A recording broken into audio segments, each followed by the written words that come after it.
Okay, so this is, what expansion is this? This one is called Fate's Voyage. Okay, I'm not a huge fan of the name. It's super like, it's kind of cringe if I'm gonna be honest. So if you think that's bad, the full name is actually Fate's Voyage Onward. And when I saw the name, I didn't like it at all. But apparently it's like, I don't know if you remember last year, we had the Darkened Saga. It was like Darkened Saga Awakening Domination. So we're getting like a multi-part expansion story adventure thing again. And it's always gonna have the same title except for just a different last word? Exactly, yeah. Oh, great. All right, so it's cringe for the whole year. The whole family gets it. What are the 3 champions released? Nilah, Volibear, and Janna. What the hell? Those 3 don't look like they would be the same expansion at all. Okay. Yeah. So the story is real fast. Nilah is going on a trip. She's sailing to the Freljord because he heard of a big monster, which, spoilers, is Volibear. And then she cross like Piltover and picks up Janna there too to get her blessing. So that's a story. Nilah is on a trip to Freljord. I will say that Nilah at least is a newer champion in League, and I think I played her once and never played her again. You know what? I'm not sure if they'll be the same thing in Runeterra, but at least in League, she kind of got released, and then like I kind of forgot she existed. So Nilah is a 2 mana from Bilgewater. 2/3, she has Brash attack. Create a Slipstream in the top 6 cards of your decks. And to level up, you need to draw 16 cards. 1 mana burst, draw 2, and grant them fleeting. Fleeting is like at the end of the turn, they're gone, right? Correct. In your hand? Okay. 1 mana, draw 2, and grant them fleeting. That, you know what? Unironically, that is like basically a Hearthstone card. It's Pot of Greed. Classic. Is that? Oh yeah, that is Pot of Greed too, right? Wow. So this must mean this card's broken, right? 100%. Let's keep going just in case though. 2 mana, 3/4. For the upgraded version, attack, create a Slipstream in the top 6 cards of your deck, deal 2 damage to all the enemies in the enemy nexus. They cannot drop below 1 health from this damage. Oh, that's kind of interesting. Every time she attacks, she does that. Deals 2 damage to all enemies. That's, man, holy moly. Not gonna lie to you, just from like in a card in a vacuum without even knowing any synergies, that's actually a really, really, really good ability. 2 mana 3/4. I guess the level up is kind of difficult though. This is a 2 mana card, but it's not like 2 mana 2/3 that's gonna be leveling up anytime soon. 16 cards seems like it's a pretty long time before this actually gets the level up. And then her champion spell is Formless Blade. 1 mana burst, deal 2 damage to a unit. It can't drop below 1 health from this damage. Create a Nilah in your deck. Also, I'm going to shield you here from the comments because they did the same thing to me. It's pronounced Nilah. What am I saying? Nilah? Yeah, Nilah. I did the same thing and I got flamed to no end for it. In terms in the vacuum, I'm going to be honest, just as a card, this card actually seems pretty nutty. It just really depends on how fast you could draw 16 cards. How much mana would you say is to deal 2 damage to everything on the opponent's side? So in Runeterra, we have not a single effect in the game that deals damage at burst speed to another unit. We have things that deal damage to your own units at burst speed, but nothing has ever been in the game where you burst damage to the opponent's unit. So Nilah is the very first one that does that. Yeah, it's so I guess they balance that mechanic around that it can't drop below 1 health from this damage. Yeah, exactly. Because they probably thought it was going to be too good. I don't know. She's probably mid tier. I would imagine that she's like not the greatest right now. But I am going to preface this by saying like if there ever gets a lot of really good draw in a region and then you can pair it with Nilah and you can do this fast enough, like she'll probably be top tier. But at the moment, she's probably not there yet. Yeah, surprisingly, you're actually correct. Thank you. Every single, all I have to go on really is win rate, right? Because the expansion has been here for a week. Yes. But Nilah so far, yeah, she feels mediocre. It feels like everything she does should be really, really strong because Slipstream is like insane. And Bilgewater is also the region that can do really, really well with good draw cards. And Slipstream is exactly that. But yeah, her best decks are literally like a 49% win rate, which is really surprising because when she was revealed, I thought it was going to be like turbo broken. Yeah, see, I think at least from a Hearthstone perspective, drawing 16 cards to get like a much better version of the card that you're playing seems like it's a very lengthy process. Oh my God. I'm going to take a moment to appreciate the art here. It's good.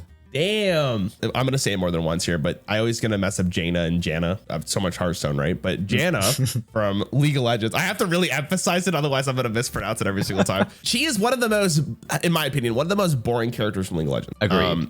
Just design wise, like she's not really interesting. At least to be fair, she was designed like so long ago, but it looks like they revamped her in the Runeterra set, which goddamn, dude, looks pretty sick. I hope the League of Legends teams follow suit with this eventually because she looks like Kale, but like the win form of it. 4 mana 2/4. This is from Piltover. Yeah, Piltover. Okay. Play Updraft. Yo, what's up, draft? Ain't nothing much. What's up with you? I literally, when I said that, I smirked at the camera, ready for you to say that. I wanted to know. So thank you. Thank you, dude. I appreciate that. Feels so good every time. So what is up, draft? No, okay. So you can pick a card from your hand and you shuffle it back into your deck and it gets -1 mana. What the hell? Each round, the first 3 times you draw a card, reduce its cost by 1 this round. The first 3 times you draw a card? Oh, okay. Wow, okay. And then level up, I've seen you play 6 cost reduced cards. Interesting. Is Updraft a new mechanic? That has to be a new mechanic, right? It is, yeah. Her upgraded version is a 4-mana 3/5 elusive. Round start, draw 1. When you draw a card, reduce its cost by 1 this round. Oh, so at the end of the turn, it goes back to its original cost? Only for a level 1. At level 2, it's... Oh, no, wait. No, you're right. At level 2, it also goes back to normal. So it's like temporary mana cheating. I guess that's probably a good way of balancing it. And then her spell is 4-mana burst. Give an ally +2/+0 this round and then draw 2. Create a Janna in your deck. What the hell? I have to really think of this from like a Hearthstone perspective. So if I take 2 cards from my hand and I shuffle them in my deck and then they have -1 when I draw them again, is that good enough? But I guess she also draws 2 cards to kind of make up for the loss in your hand. I don't know if that's good though. Like I'd rather do something else. And I would think that this would be a little bit better if like her upgraded version was slightly better, but I guess it has elusive, and a 4-mana 3/5 elusive is probably pretty annoying to deal with. So if you have a 1-mana card, it can get reduced to 0, right? Yep.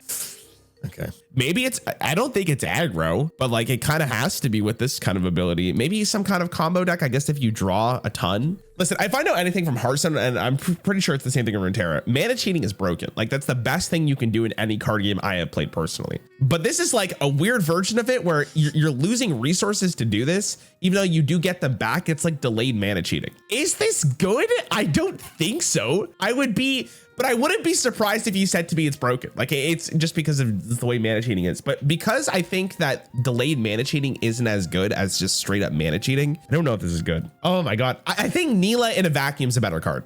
Without knowing any synergies, I'd rather have a Neela than a Janna. So I think she's worse than Neela. Okay. No, Janna's a lot better than Neela, and it's not close. Janna's one of the best cards. Wow. Probably in the game right now. See, you never doubt mana cheating. That's what it is. Like it's the best ability of the game. So explain why is she the best? So in Piltover, like they don't really care about stats. So unironically, like a 4-mana 2/4 from a Piltover deck is like, it's really annoying to remove, but you kind of have to remove Janna. But when you play her, she's already kind of done her thing. It feels incredible to have like these really stupid like 10-mana cards in your deck, and then you have a Janna, and you're just like, okay, yeah, I don't need those 10-mana cards right now. I need my early game stuff. Let me just updraft them and then draw 2 different cards for them in return. And then if I draw like my cool content cards later, they're 9 mana instead of 10. And that first of all is amazing. And second of all, yeah, Janna right now, her best deck is very aggressive. So there's like a lot of really good cards that just synergize really well with draw, like Neela. Like Neela needs to draw 16 cards. Janna lets you do that really fast with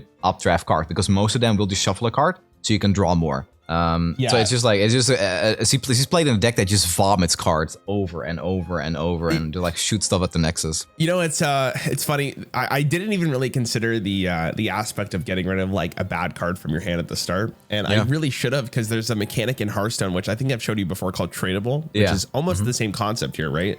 Yeah. But you pay 1 mana to basically cycle a card from your deck. So that is okay. Now that you say, like, I didn't even consider that. I was too busy thinking about like how the reduced mana, like delayed mana reduction. I think that's really caught my eye. In Runeterra, context is pretty important. For example, in Janna's package, there's like a 2-mana 3/1 with quick attack, which is like, it's not very good. But it says if you've drawn 3 or more cards this turn, I cost 0. And then suddenly like that card will also work with leveling up Janna. If she's a 4-mana 2/4 and she just updrafts for you and draws you 2, and then sometimes he sticks around 1 turn and reduces the cost for 1 turn, that's like good. Yeah. Sometimes he gets removed on the same turn. It's like, well, I still got my ability off. But at the same time, he's also a champion that you cannot have at level 2 if you want to win the game, if you're playing against a Janna. I basically, what did we learn from this? Why did I doubt myself? The second I saw mana cheating, I should have said this is insane. Oh my God, the bear looks sick. Oh, he's beautiful. God. He's actually glorious. Once I have to go watch the champion animations after this, because this is, Holy moly, man. I will say I really like the way he looks. I really like the fact that it's like darker. It really makes him look ginormous. Holy moly. Is he that big in real life? My God. He doesn't in League of Legends. He's like, I guess he's like the biggest. Is he the biggest? I guess he is. I think he's not the biggest, but he is big. Wait, I'm actually going to show you his art because I told you about the story of Nila versus Volibear, right? Yeah. So in this full art, you can kind of see like what the how big he is. That's your desktop background, by the way, or like what do we say, dude? That's actually sick. Damn, dude. Meatball. Yeah. Okay. I was just about to say I saw the stat line of him. I can't wait to read this. All right. 9 mana 10/10. Big meatball back at it. This is for Freljord. Play Relentless Storm 3 times. Each one targets a different random enemy or the enemy nexus if none. Level up. Round end. You've dealt 50 plus damage. Okay. So what is a Relentless Storm before we get there? Deal 4 to a unit. If it's dead or gone, deal 2 to the enemy nexus instead. Okay. You've dealt 50 damage. So he doesn't have to actually see it. It's just when you play this card, you have to deal the 50th damage, or you have to at least have dealt 50 damage. Yeah. For it to level up. So it has to live the full round too. Okay. All right. 9 mana 11/11. Play or attack. Play Relentless Storm 3 times. Each one targets a different random enemy or the enemy nexus if none. Other allies have Overwhelm. Okay. And then his champion spell is deal 4 to all units except Titanic allies. Create a Volibear in your deck. What is a Titanic ally? I'm just guessing it's like a minion type. No, it's you have a Titanic unit if it has 8 or more attack or health. Oh, okay. So big. That's basically the big meatballs. Exactly. Okay, it's the meatball archetype. Man. Okay. Fuck. So let's talk about big meatballs for a second, like last time. First of all, delicious. Love to see them at restaurants, but more importantly, in card games, big meatballs end up not being that great. But this play effect is actually pretty nutty, if I have to say. Like you do get to deal 4 to 3 random units on your opponent's side. And then worst case scenario, you just deal it to the nexus if they don't have any. But this is like a board clear while summoning a big meatball. So that's much better than I think Orin was back in the day. How's Orin doing, by the way? Is he doing good? He's very big good. Meatball? Yeah, Orin is good. So that gives me more optimism for Volibear. Oh my God. Freljord. Okay. Which one of the regions had like the ramping in it? Was it Freljord? That was Freljord. Because Orin wasn't Freljord, right? Orin was a different one? I can't remember. No, Orin is also Freljord. Okay. And he's doing well now. Okay, that's a little bit of a hint if I'm going to be honest. But God, maybe it's a bait, you know? Dude, I don't know, man. So like playing a 9 mana 10/10 that has Relentless Storm 3 times is definitely good. Like that's a good card to play. You don't feel bad about it. So the general problem in Hearthstone when it comes to like 8 mana cards and above is if it doesn't immediately impact the board, it's usually not going to be played. Like it needs to do something immediately. If you're going to spend all that mana to play that big guy, this does that. I would imagine like 4 damage is enough to kill a lot of the units in the game, unless you're going against like a mirror match, right? This one, man, God, I want him to be good. I really do. Other allies have Overwhelm he also has Overwhelm in his upgraded version. I don't know if I said that, which is very relevant. It happens all in the same sequence, right? So if it does 4 damage to a unit, that unit is still on board, and then your opponent, then your other ally gets to attack into it. Yeah. Okay. So okay. If you can play this card and you're not strictly losing the game's probably over. So this is definitely a card that if it comes down and your opponent just doesn't have an answer, or you're just not dead, this card wins you the game. So, and I'm going to assume if Orin's playable right now, that Volibear's playable, and he's probably pretty great. Yeah, he's actually very good. Orin is surprisingly kind of played a mid-range deck as a finisher though. Volibear is just like, I'm playing ramp. I'm actually going to show you a card. Volibear's card archetype has a bunch of followers that summon a Sigil of the Storm, which says your Titanic allies cost 1 less, and then when you summon one, this landmark gets removed. So you have like 1 time cheat out a unit. So very often, Volibear will come down on turn 7 or 8 and a 10/10 on turn 7 or 8 that also like removes most, if not all of the opponent's board is very, very, very good. And when he levels, you just win the game. Everything just works together really, really, really nicely. But he is played in, again, like slower mid-range deck with Galio, surprisingly, which have like these formidable units. I don't know if you remember that keyword, which is where your units use their health to attack. Oh yeah. So that is very good with Volibear because they like kind of like hold down the fort in the early game with like these really big chunky units, and then you drop Volibear like 1 or 2 turns early, and then your health units get overwhelm and they just end the game for you. He's a little bit worse than Jan, I want to say, but he has 2 or 3 very high win rate decks, and they're all doing great, and it's really, really fun to play. Volibear being played right now is really interesting though, because generally, like in the early days of a Hearthstone expansion, the big cards don't get played because people need to figure out how to actually make it work. But man, I'm glad he actually gets played, because I'm sure, you know what, hold on, let me give you the live reaction here. Let me see this. Oh my god, it's so good. Yo, that was fucking sick. I just got chills. Yo, bat chest. Okay, holy shit. Yeah, okay, so in terms of just like champions this time, I'm not sure if the theming really works, but I can get behind it if there's like an overarching story. I'm not sure if Runeterra actually has like their storyline in the game though, right? Like Hearthstone's been trying to do that more often recently, where it's just like each expansion is a continuation of like a saga they're doing for the entire year. Yeah, okay, so last year we had that with the Darkened Saga, which was incredible. Like, it's probably like I want to say like the best piece of lore that League of Legends and like the Runeterra universe has gotten in such a long time. It was about like Kayn finding like a darkened weapon, and that became Zolani, which is like this other darkened that wants to take over and just reduce the world to nothingness, and then you have Kill and Rise like stepping in to stop it, and it was so well done. So right now we had like these little like teasers, I want to say, where you could see where Neela was taking her boat. So it started in Bilgewater, then you saw her take her boat to Piltover, where we saw Janna, and then to Freljord. And then as a teaser for next expansion, we saw the boat go to Shadow Isles. So that's in 3 months. Who do you think that's going to be? Yeah, I don't like. It looks like she's recruiting people for her crew with Janna. So it could either be Yorick as like the friendly, or maybe like Karthus as the things he wants to take down. That's my guess.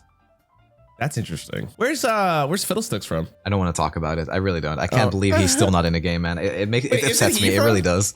Isn't he from the Shadow Isles too? I can't remember. He's not, Rarran. He's not. Oh, I'm sorry. Where's he from? He's a demon, so he roams Runeterra. But right now he was last sighted in a forest near Demacia. Is that in Runeterra lore, or is that just in general? That's like in Runeterra lore, yeah.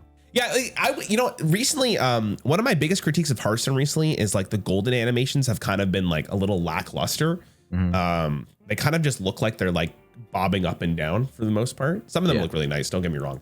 But the animations in this game, like how it's like a cinematic, gets me so hyped. Like no other card game has that. It's the coolest thing ever. What Hearthstone does really well, in my opinion, is if you play a big dude or like you smash the face for 1,000,000 damage, you get like these really like this big oomph, and it's so good. I love that. Yeah, and Runeterra doesn't have that, not really. See, like when people always ask me like, why do I think Hearthstone's the best game? It's not mechanics. It's just like how the game feels to play. Yeah.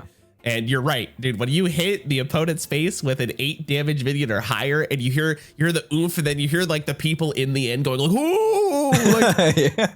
Like, that shit gets me so hyped every single time. It's my favorite thing about that game. Yeah. Oh my god. Yeah, you're right. No, I'm not playing Runeterra. I'm gonna go smack. Okay, no.